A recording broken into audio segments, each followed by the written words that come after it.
La historia humana es, en su mayor parte, un relato ordenado.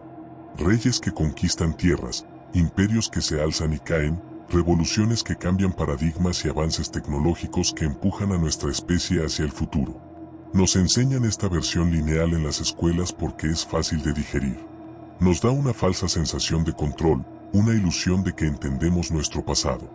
Pero, si rascas un poco la superficie de los archivos históricos, la pintura comienza a descascararse. Detrás de los grandes eventos de la humanidad, existen anomalías, grietas en la realidad. Sucesos tan absurdos, macabros o inexplicables que los historiadores prefieren relegarlos a notas a pie de página, o simplemente ignorarlos por completo. Nivel 1. La superficie. Julio de 1518. Estrasburgo, en el Sacro Imperio Romano Germánico, hoy Francia. Una mujer llamada Frau Trofea sale a las estrechas calles empedradas de la ciudad y, sin música, sin motivo aparente, comienza a bailar. No es un baile de celebración. Es un movimiento espasmódico, continuo y agotador. Sus vecinos la miran con incredulidad. Pasan las horas y Trofea no se detiene. Pasa el primer día, la primera noche, y ella sigue bailando hasta que colapsa por el cansancio, solo para despertar horas después y continuar. Lo que parecía un caso aislado de locura individual rápidamente se convirtió en un contagio masivo. En una semana, 34 personas más se habían unido a ella. Para el mes de agosto, más de 400 ciudadanos de Estrasburgo estaban bailando por las calles. Y aquí es donde la historia se vuelve oscura, no podían parar. Testigos de la época, incluyendo médicos y sacerdotes, documentaron cómo los bailarines gritaban de dolor, rogando por ayuda, mientras sus cuerpos se movían contra su voluntad. Sus pies sangraban, la piel se les desgarraba, pero el baile continuaba. El consejo de la ciudad, en un intento de curarlos, tomó la peor decisión posible. Creyeron que para curar la fiebre del baile, los afectados necesitaban bailar hasta saciarse. Contrataron músicos, construyeron escenarios de madera en las plazas y pagaron a bailarines profesionales para que los acompañaran. El resultado fue catastrófico. Decenas de personas comenzaron a morir de ataques cardíacos, derrames cerebrales y puro agotamiento físico. ¿Qué causó esto? La ciencia moderna sugiere el ergotismo, una intoxicación por el cornezuelo del centeno, un hongo que crece en el grano húmedo y que contiene ácido lisérgico, el precursor del LSD. Sin embargo, el ergotismo causa espasmos y gangrena, no movimientos rítmicos y coordinados durante semanas. La otra teoría principal es la enfermedad psicogénica masiva, una histeria colectiva inducida por el estrés extremo de la época, hambrunas, sífilis y pobreza. Sea lo que sea, la imagen de 400 personas bailando hasta la muerte en las calles de una ciudad renacentista es una imagen que la historia no puede borrar. Saltamos al siglo XX, a Australia Occidental. Después de la Primera Guerra Mundial, el gobierno australiano dio tierras a los veteranos para cultivar trigo. Pero en 1932, se enfrentaron a una invasión sin precedentes. No fue una nación extranjera. Fueron 20.000 emúes. Estas aves gigantes, no voladoras, que pueden alcanzar casi 2 metros de altura y correr a 50 kilómetros por hora, descubrieron que las tierras de cultivo recién cultivadas eran un buffet libre. Destruyeron los cultivos y derribaron las cercas, permitiendo además que los conejos entraran y terminaran el trabajo. Desesperados, los granjeros pidieron ayuda. El gobierno respondió enviando al ejército. Literalmente. El mayor G.P.W. Meredith de la Real Artillería Australiana fue desplegado con soldados armados con ametralladoras Lewis y 10.000 rondas de munición. Parecía una masacre unilateral. Humanos con armas automáticas contra pájaros. Pero la historia tenía otros planes. Los emúes demostraron ser estrategas brillantes sin saberlo. Cuando el ejército abría fuego, las aves se dispersaban en pequeños grupos, corriendo en todas direcciones y haciendo que las ametralladoras fueran inútiles. Además, sus densas plumas parecían actuar como una armadura rudimentaria. Un emú podía recibir múltiples disparos y seguir corriendo como si nada. En un encuentro famoso, el ejército emboscó a unos 1000 emúes cerca de una presa. La ametralladora se atascó después de matar solo a una docena. Tras semanas de combate, el ejército se retiró en humillación. Gastaron miles de balas y solo reportaron entre 50 y 300 aves abatidas. El mayor Meredith dijo más tarde, y cito textualmente, Si tuviéramos una división militar con la capacidad de carga de balas de estas aves, enfrentaríamos a cualquier ejército del mundo. Pueden enfrentarse a las ametralladoras con la invulnerabilidad de los tanques. Australia perdió oficialmente una guerra contra un ejército de pájaros. Nivel 2, intermedio. El 3 de marzo de 1876, en el pequeño y tranquilo condado de Bass, Kentucky, la señora Crouch estaba en su patio haciendo jabón. Era un día claro, sin nubes en el cielo. De repente, comenzó a llover. Pero no era agua. Eran trozos crudos de carne. Pedazos de tejido, de entre 5 y 10 centímetros de tamaño, cayeron durante varios minutos, cubriendo el suelo, las vallas y los árboles en un área de aproximadamente 100 por 50 yardas. El esposo de la señora Crouch llegó y presenció el macabro paisaje. Lo que hace que este evento pase de ser una simple curiosidad a un hecho histórico perturbador, es lo que sucedió después. Varios hombres locales, presumiendo de su valentía o de su estupidez extrema, decidieron probar la carne que había caído del cielo. Declararon que sabía a cordero o venado. Las muestras fueron enviadas a científicos a lo largo del país. Las respuestas fueron contradictorias. Un científico afirmó que era tejido pulmonar de un caballo o de un bebé humano, debido a la estructura de los cartílagos. Otros dijeron que era una cianobacteria llamada nostoc que se hincha con la lluvia y parece carne, pero el cielo estaba despejado. La teoría más aceptada hoy en día, y quizás la más desagradable, fue propuesta por el Dr. L. de Castenbine. Él concluyó que la lluvia fue el resultado de una bandada de buitres que volaban a gran altura. Los buitres, como mecanismo de defensa o al estar demasiado llenos para volar, vomitan el contenido de sus estómagos. Así que, los valientes hombres de Kentucky que probaron la carne del cielo, probablemente estaban degustando el vómito semidigerido de una docena de buitres. A veces, la explicación racional es más repulsiva que el misterio. Francia, finales del siglo XVIII. Nace un hombre conocido únicamente por su apodo, Tarrare. Médicamente, es quizás el caso documentado más horrendo de polifagia extrema, un hambre insaciable que devoró su humanidad. Tarrare no comía simplemente mucho, devoraba cualquier cosa. De joven, fue expulsado de su hogar porque sus padres no podían alimentarlo. Se unió a un circo de fenómenos donde tragaba corchos, piedras y canastas enteras de manzanas frente a multitudes asqueadas. Su apariencia física era inquietante. Se le describía como de cabello rubio, anormalmente delgado, apenas pesaba 45 kilos cuando tenía 20 años, pero con una boca gigantesca, labios casi invisibles y dientes manchados de marrón. Su estómago colgaba suelto cuando estaba vacío, y cuando comía, se inflaba como un globo gigantesco. Transpiraba constantemente y emitía un olor tan fétido que, según los médicos, no se podía soportar estar a 20 pasos de él. Al estallar la guerra de la Primera Coalición, Tarrare se unió al ejército francés. Las raciones militares no le bastaban, así que se comía la basura, se infiltraba en los hospitales para beber la sangre de los pacientes sometidos a sangrías e incluso intentaba comerse los cadáveres de la morgue. El general Beauharnais decidió usar esta aberración médica como espía. Le hicieron tragarse una caja de madera con un mensaje secreto para que cruzara las líneas prusianas y la defecara al otro lado.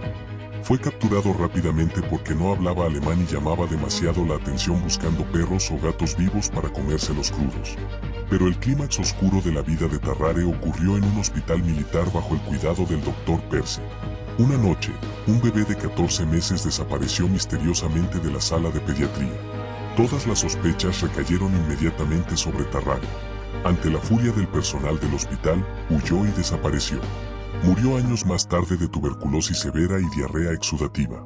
Durante su autopsia, el cirujano encontró que sus órganos estaban sumergidos en pus, su hígado y corazón eran anormalmente grandes, y su estómago era tan gigantesco que ocupaba casi toda su cavidad abdominal, se podía ver directamente desde su boca hasta el fondo del estómago. Una anomalía biológica que la ciencia aún no logra explicar en su totalidad. Pasamos de los horrores de la biología a los horrores de la paranoia gubernamental. Durante la Guerra Fría, la Agencia Central de Inteligencia de los Estados Unidos, la CIA, tuvo acceso a presupuestos casi ilimitados y nula supervisión ética. Esto dio a luz al infame proyecto MKUltra, donde se experimentó con civiles involuntarios dándoles LSD y torturas psicológicas para lograr el control mental. Pero dentro de estos archivos desclasificados, hay un subproyecto que demuestra lo ridículo y cruel de esta época, la Operación Acoustic Kitty, el gato acústico. En la década de 1960, la inteligencia soviética estaba utilizando embajadas fuertemente vigiladas. A alguien en la CIA se le ocurrió una idea: nadie sospecha de un gato callejero. Invirtieron alrededor de $20 millones y pasaron 5 años transformando a un felino vivo en un dispositivo de espionaje cyborg. Un cirujano veterinario implantó un pequeño micrófono en el canal auditivo del gato, un transmisor de radio en la base de su cráneo y entrelazó una delgada antena a lo largo de todo su pelaje hasta la cola. El animal no solo fue mutilado, sino que fue entrenado para responder a comandos y moverse hacia donde hubiera personas conversando. Llegó el día de la primera prueba de campo. Llevaron a Acoustic Kitty en una furgoneta al parque cercano a la embajada soviética en Washington, D.C. El objetivo: grabar a 2 hombres sentados en un banco. Soltaron al gato de $1 millón. El animal bajó de la furgoneta, dio unos pasos hacia la calle y fue atropellado instantáneamente por un taxi que pasaba. El proyecto multimillonario terminó bajo los neumáticos de un ciudadano desprevenido.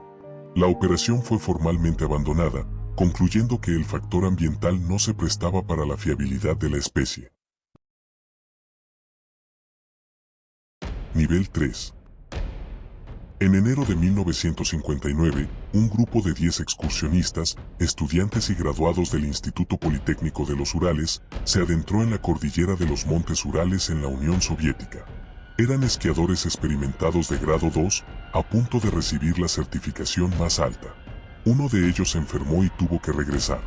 Los otros 9 siguieron hacia una montaña llamada Kolatsyakl, que en el idioma indígena mansi significa, proféticamente, la montaña muerta.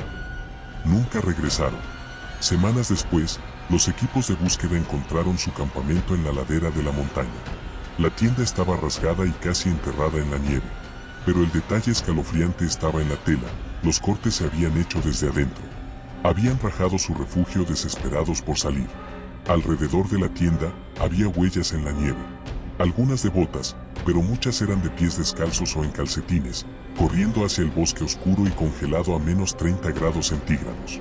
¿Qué podría aterrorizar tanto a 9 supervivientes experimentados en la alta montaña para hacerlos correr descalzos hacia una muerte segura por hipotermia? Lo que encontraron los investigadores desafió toda lógica. Bajo un enorme pino a 1,5 kilómetros de la tienda, hallaron restos de un fuego y los 2 primeros cadáveres. Estaban en ropa interior. Las ramas del pino estaban rotas hasta los 5 metros de altura, como si alguien hubiera intentado desesperadamente trepar para esconderse de algo o para vigilar el campamento. A medio camino entre el árbol y la tienda, encontraron 3 cuerpos más, incluyendo al líder, Igor Dyatlov. Estaban en posiciones que indicaban que intentaban arrastrarse de regreso a la tienda. Murieron de hipotermia severa. Pero fueron los últimos 4 cuerpos, encontrados meses después bajo 4 metros de nieve en un barranco, los que rompieron el caso. A diferencia de los demás, estos tenían traumatismos masivos. Uno tenía el cráneo destrozado. Otros 2 tenían el pecho fracturado con tal fuerza que los peritos médicos lo compararon con el impacto de un accidente automovilístico frontal a alta velocidad. Sin embargo, no presentaban heridas externas. Sus pieles estaban intactas. ¿Cómo rompes los huesos de una persona y destrozas su pecho sin dejar un moretón en su piel? Y los detalles macabros continúan. A una de las chicas, Lyudmila Dubinina, le faltaban los ojos, la lengua y parte del labio superior. Otro detalle inquietante: algunas de las prendas que llevaban los cuerpos del barranco mostraban niveles altos de radiación. Las autoridades soviéticas, famosas por su secretismo, cerraron el caso rápidamente declarando que los excursionistas murieron por una fuerza natural apremiante. Los archivos fueron sellados. A lo largo de las décadas, las teorías se han acumulado.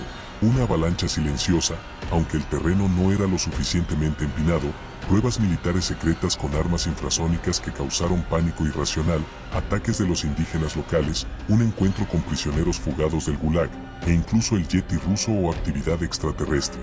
Otros grupos de excursionistas reportaron ver esferas naranjas brillantes en el cielo esa misma noche.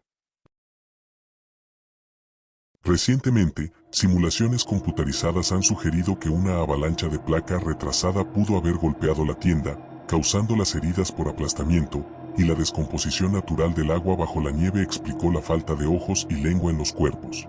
Pero incluso con esta explicación científica, el paso Dyatlov sigue emitiendo una frecuencia de terror primario. 9 personas abandonadas a su suerte en la inmensidad blanca, aplastadas en la oscuridad. Retrocedamos hasta el año 1587. Mucho antes de Jamestovni de los Padres Peregrinos, Inglaterra intentó establecer su primer asentamiento permanente en el Nuevo Mundo. Un grupo de 115 colonos, incluyendo hombres, mujeres y niños, llegó a la isla de Roanoke, en la actual Carolina del Norte. Fue un asentamiento civil, con la esperanza de iniciar una nueva vida. Entre ellos nació Virginia Dare, la primera niña inglesa nacida en América. Los suministros eran escasos y las tensiones con las tribus nativas locales eran altas. El gobernador de la colonia, John White, tomó la difícil decisión de navegar de regreso a Inglaterra para pedir más provisiones, prometiendo volver lo más pronto posible. Pero el momento fue desastroso. A su llegada a Inglaterra, se desató la guerra anglo-española. Todas las embarcaciones inglesas fueron requisadas para luchar contra la Armada Invencible de España. John White quedó atrapado en Europa durante 3 largos años. Finalmente, en 1590, logró regresar a Roanoke. Al acercarse a la costa al anochecer, vio una columna de humo, dándole esperanzas. Pero al amanecer, cuando pisaron tierra y entraron en el asentamiento, encontraron el silencio absoluto. El lugar estaba completamente abandonado. No había señales de lucha, ni sangre, ni cuerpos. Las casas habían sido desmanteladas sistemáticamente, lo que indicaba que no se habían marchado con prisa. Las posesiones pesadas estaban esparcidas o enterradas de forma apresurada. La única pista que dejaron atrás estaba tallada en un poste de la empalizada del fuerte, la palabra Croatoan y las letras Cerro talladas en un árbol cercano. Antes de irse, White les había instruido que, si se veían forzados a mudarse, tallaran su destino en un árbol, y si estaban en peligro, añadieran una cruz de Malta. No había cruz. Croatoan era el nombre de una isla cercana, hoy la isla Hatteras, y el nombre de una tribu nativa americana amigable con los ingleses. White quiso navegar hacia allí de inmediato, pero una tormenta masiva que amenazaba con destruir sus barcos los obligó a retirarse a Inglaterra. Nunca volvió a buscar a su familia. ¿Qué pasó con los 115 colonos? Durante siglos, ha sido el gran misterio americano. Algunos creen que fueron masacrados por la tribu Powhatan, cuyo líder, años después, se jactó ante John Smith, de la fama de Pocahontas, de haber asesinado a europeos que vivían más al sur. Otra teoría, apoyada por evidencia de anillos de árboles, sugiere que sufrieron la peor sequía en 800 años, obligándolos a dividirse y asimilarse en las tribus nativas locales para no morir de inanición. De hecho, exploradores posteriores reportaron haber visto a nativos americanos de cabello rubio y ojos grises en la región, que afirmaban que sus ancestros leían de libros. A pesar de las excavaciones arqueológicas modernas y los análisis de ADN, nunca se ha encontrado un solo resto definitivo de la colonia. 115 personas, tragadas por el vasto y salvaje continente americano, dejando solo una palabra tallada en la madera. Nivel 4. El abismo. 30 de junio de 1908. A las 7:17 de la mañana, en la remota región de Podkamenaya Tunguska en la estepa siberiana, el cielo se partió en dos. Los nómadas locales y comerciantes de un puesto a unos 65 kilómetros de distancia describieron el evento. Primero, vieron el cielo dividirse en dos, mientras un gran fuego cubría la parte superior del horizonte. El calor era tan intenso que la gente sintió que sus camisas se incendiaban. Luego vino el sonido. Una explosión ensordecedora, seguida de una onda expansiva de tal magnitud que derribó a personas, arrancó las puertas de sus bisagras, rompió ventanas y generó un terremoto que registró niveles altos en sismógrafos en lugares tan lejanos como el Reino Unido e incluso Estados Unidos. En Londres, las noches posteriores al evento fueron tan brillantes que la gente podía leer periódicos a medianoche solo con la luz del cielo luminoso. La fuerza de la explosión se ha estimado entre 10 y 15 megatones. Para poner eso en perspectiva, es 1000 veces más poderosa que la bomba atómica de Hiroshima. El evento arrasó aproximadamente 80 millones de árboles en un área de 2.150 kilómetros cuadrados. Si esta explosión hubiera ocurrido sobre una zona metropolitana como Londres, París o Nueva York, habría aniquilado a millones de personas en milisegundos. Tuvimos suerte de que ocurriera en uno de los lugares más deshabitados del planeta. Pero aquí es donde el misterio se traga a la ciencia. Debido a las turbulencias políticas de Rusia y la Primera Guerra Mundial, la primera expedición científica liderada por Leonid Kulik no llegó al epicentro hasta 1927, casi 20 años después. Los locales, aterrorizados, se negaban a hablar, creyendo que el dios del trueno había maldecido el área. Cuando Kulik y su equipo llegaron al epicentro de la explosión, el punto donde los árboles no estaban caídos de lado, sino despojados de sus ramas y quemados en posición vertical como postes telefónicos, esperaban encontrar un cráter masivo dejado por un meteorito gigantesco. No encontraron nada. Ni cráter, ni fragmentos de meteorito, ni restos espaciales. Nada. La explosión ocurrió a unos 5 a 10 kilómetros por encima de la superficie terrestre. La explicación científica principal es que un meteoroide de roca o un pequeño cometa entró en la atmósfera y, debido a la presión extrema y la fricción, explotó en el aire, un fenómeno conocido como airburst. Pero la absoluta falta de fragmentos grandes recuperables ha sido combustible para la especulación durante un siglo. Se ha sugerido desde que fue un agujero negro primordial del tamaño de un átomo atravesando la Tierra de lado a lado, hasta que fue antimateria impactando nuestra atmósfera. Incluso Nikola Tesla, en su época de genio excéntrico, fue sospechoso. Algunos sugirieron que fue un error en una prueba de su rayo de la muerte transmitido desde la Torre Wardenclyffe en Nueva York. La verdad, sin importar la teoría que elijas, es que una roca espacial de 50 metros de diámetro detonó en nuestra atmósfera con el poder de aniquilar una civilización entera, y no la vimos venir, y no nos dejó rastro tangible. Nos recuerda lo frágiles que somos, viviendo bajo un tiro al blanco cósmico. El 13 de octubre de 1917, cerca del pueblo de Fátima, en Portugal, ocurrió uno de los eventos anómalos masivos más documentados de la historia humana. Entre 30.000 y 100.000 personas se reunieron en un campo fangoso bajo una lluvia torrencial. Habían sido congregados allí por 3 niños pastores, quienes afirmaban haber estado recibiendo mensajes de la Virgen María durante 6 meses.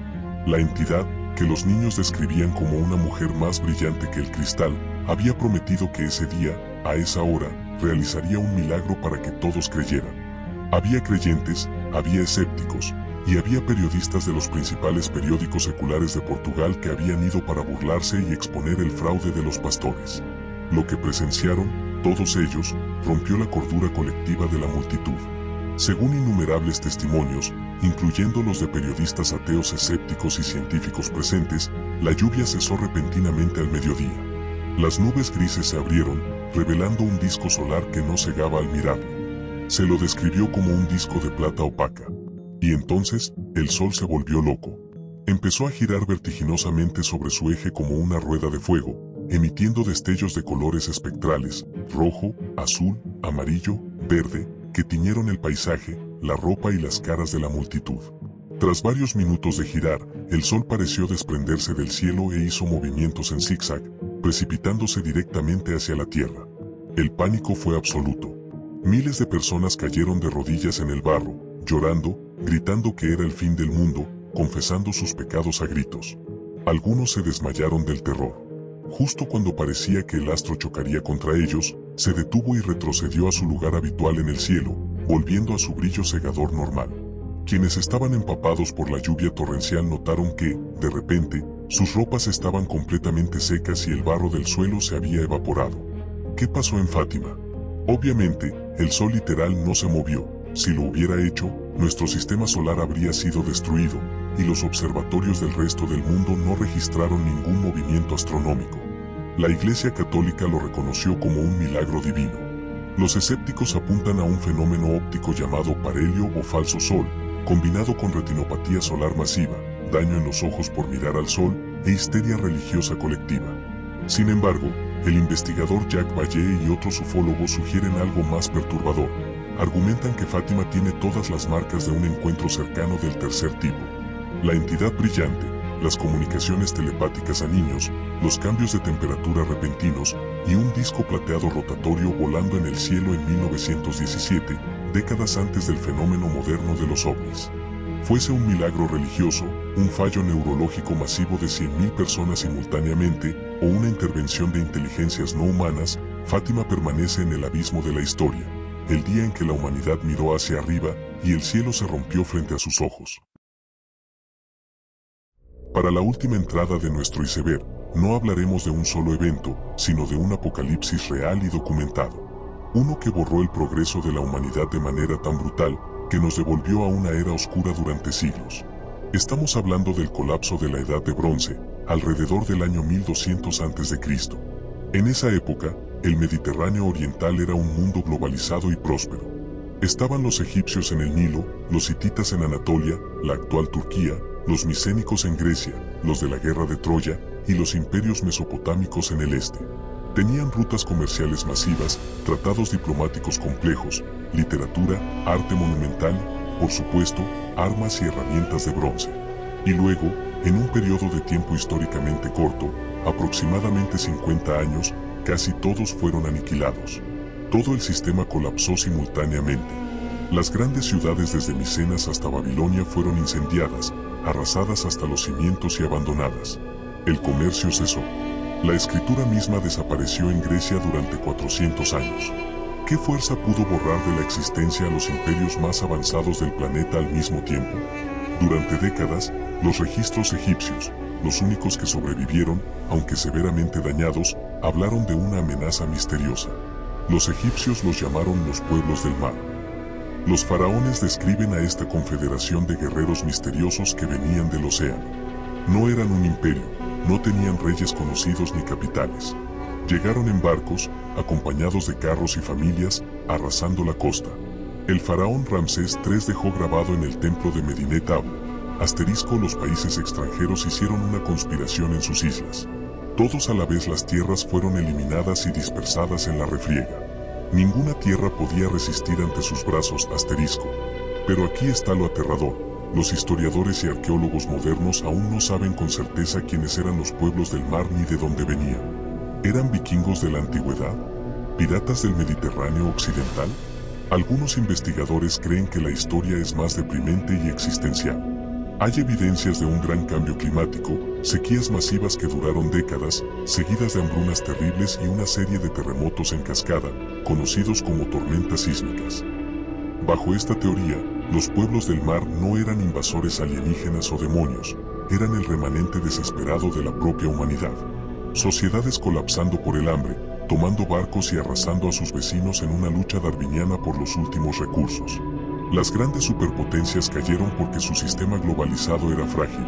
Cuando la cadena de suministro de cobre y estaño, necesarios para el bronce, se cortó, sus ejércitos se volvieron inútiles. Este evento habita el fondo de nuestro iceberg porque es un espejo del presente. Tenemos imperios gigantescos entrelazados por comercio y tecnología frágil, asediados por cambios climáticos. El colapso de la Edad de Bronce nos recuerda que la historia humana no es una línea ascendente imparable. A veces, las luces de la civilización se apagan, y puede pasar de nuevo. Hemos recorrido las capas de la historia oculta, desde los absurdos errores tácticos de las guerras contra aves y los fenómenos de histeria colectiva, pasando por atrocidades biológicas y médicas escondidas en los pliegues de la guerra, hasta llegar a las incógnitas absolutas. Tragedias en la nieve que la ciencia apenas rasguña, milagros cósmicos que aterrorizaron a 100.000 personas y el colapso repentino del mundo antiguo. El universo es más extraño de lo que nuestros libros de texto pueden abarcar. La historia no es un museo ordenado, es una casa embrujada donde las puertas no siempre llevan a donde deberían. A veces, la explicación oficial es solo el intento desesperado de la humanidad por racionalizar el caos, por ponerle una tirita a una herida en la realidad que sangra preguntas sin respuesta. Si este descenso al iceberg te dejó con más inquietudes que cuando empezaste, déjame decirte que ese es el propósito. Cuestiona lo que lees, investiga las notas al pie de los libros, mira al cielo nocturno con un poco más de respeto y quizás con un poco de miedo. Soy Iceberg Terroríficos. Si te atreves a seguir explorando los rincones más oscuros de nuestro mundo, suscríbete, deja un me gusta y comenta abajo. De todos los eventos de este iceberg, ¿cuál es el que más te ha perturbado? ¿Y qué otro caso histórico extraño crees que pertenece al fondo del abismo? Hasta la próxima, y recuerda, la verdad suele ser mucho más extraña que la ficción.